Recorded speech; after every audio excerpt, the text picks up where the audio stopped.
nanone tubifurize ibihe byiza nshuti aho muherereye hose. Uyu munsi ni tariki 5 ukwezi no kwa kabiri umwaka ni 2025 n'amakuru agezweho yo kuraya manywa. Samu wiriwe neza. Amakuru ni meza cyane. Amakuru agezweho rero muri aya manywa nuko ingabo z'umuryango w'abibumbye MONUSCO kuri ubu zatangiye kuva mu mujyi wa Goma. Zirerekezwa he? Ingabo za MONUSCO ziraza kwerekeza mu gice cya za Beni ari naho bajyana ibikoresho byose. Kuri ubu indege zigiye gukoreshwa ni indege ziva muri Central Africa ndetse no muri South Sudan kuko naho hari ubutumwa bwa UN. Ahangaha rero izi ndege ngo ziri bukoreshwe, ariko nanone aba basirikari bahereye ku basirikari ba Nepal ndetse n'ikindi gihugu baturanye nibuka neza, nibo ku munsi w'ejo bageze kuri Grande Barriere bahitamo kugenda bambaye imyenda ya civil, noneho bakaca ku mupaka wa Cyanika bakajya Kampala. Akaba ariho bazahagurukira berekeza muri biriya bice bya za Beni, dore ko Kampala ariho hari icyicaro gikuru cya UN ariko gishinzwe logistique cyangwa se UN Mission Support. Ubwo rero ni ukuvuga ngo aba basirikari bazajya bagenda bambaye civil, nibagera hariya berekeze muri biriya bice bya Beni. Gusa ngo harimo na rotation guhinduranya.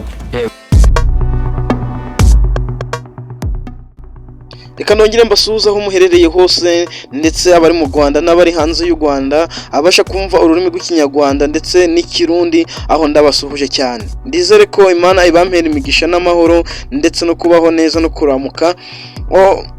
Ndaje rero ngo tucukumbura amakuru tuve imuzi n'umuzingo, aho Afrika y'Epfo imaze iminsi iterana amagambo ndetse n'u Rwanda, ndetse igira naho kwita igisirikare cy'u Rwanda RDF ngo ni inyeshyamba, biza gutera impagarara cyane. Ndetse uyu munsi nibwo baje gufata imirambo yabo yaciye mu Rwanda, ndetse murabibona aho ngaho imbere. Ndetse ni ibintu byakomeje kuvugwa cyane, ndetse dukubitiye mu butegetsi bwa Afrika y'Epfo. Abadepite murabizi ko bari gushaka kweguza umukuru w'igihugu, bamubaza uburyo abasirikare be bagiyeyo.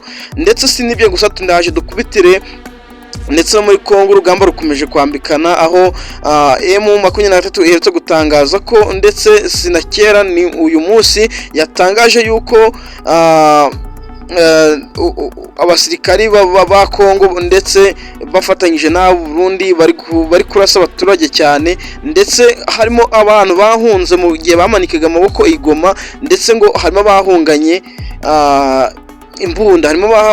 imbunda, ndetse ngo abantu bari kurasa abaturage cyane, kandi mu gihe ngo M23 yari yashizeho agahenge ko kugira ngo abaturage bamanze bahunge ndetse babone uburyo bagwana. Ndetse M23 iri kuvuga ngo ni uguhotera ikiremwa muntu, ibintu byakakwiye kuba bitabayeho, ndetse bitari kushimwa na bose, ndetse ni ibintu bitari fair, ni ibintu bitari byiza.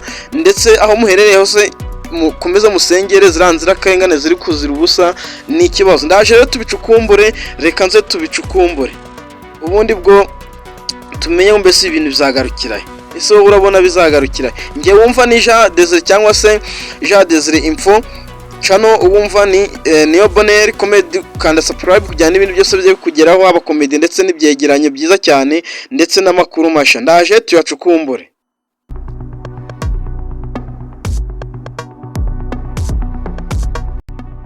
Rero aho M23 ifatiye Goma, ubu yamanutse i Bukavu, ndetse bidasubirwaho ubu yarangije kuyifata nayo, ndetse ubu ni intambara rugiye kwambikana.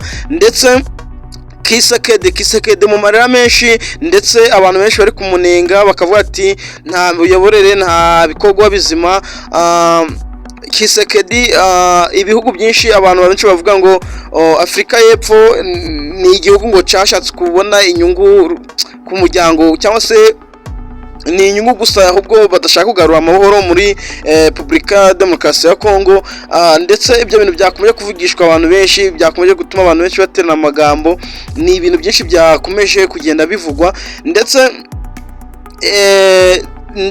aho M23 yatanze agahenge kuba wenda bavuye muri Kivu y'Amajyepfo. Ni ukuvuga ngo ni intambara ikomeje gutera isi impungenge, ndetse na East Africa, ndetse ariko abantu benshi wenda bari kuvuga ati wenda ubwo wenda iyi namba igiye kubera hariya muri Tanzania, wenda ibintu byazashoboka, wenda ko hari ukuntu byazemera abantu, ariko bari gukomeza kugira impungenge cyane, ndetse bagahangayika cyane bikabije. Ndetse umutwe wa 23 cyangwa se M23 aho yavuze ko ishaka ibiganiro na Kisekedi, perezida wa Kongo, ariko perezida wa Kongo Kisekedi agakomeza gufunga umutwe ko atamera gukora ibiganiro n'uwo mutwe wa M23.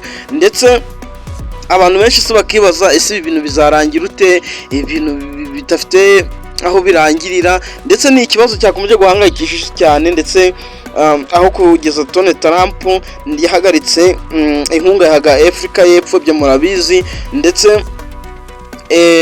Ndetse ibintu byakomeje kugorana cyane, ndetse murazi ko n'ikibuga ca Goma ndetse ari umutwe wa M23 urimo kugikontorora. Ndetse M23 yavuze ko nta muntu ukwiye cyangwa se nta ndege ikwiye guparika ku icyo kibuga atabiherewe uburenganzira na M23.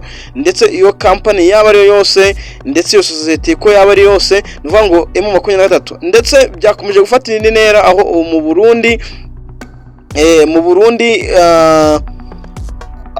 nabwo buri kuvuga uti tuzatera u Rwanda, ariko ntago byumvikana.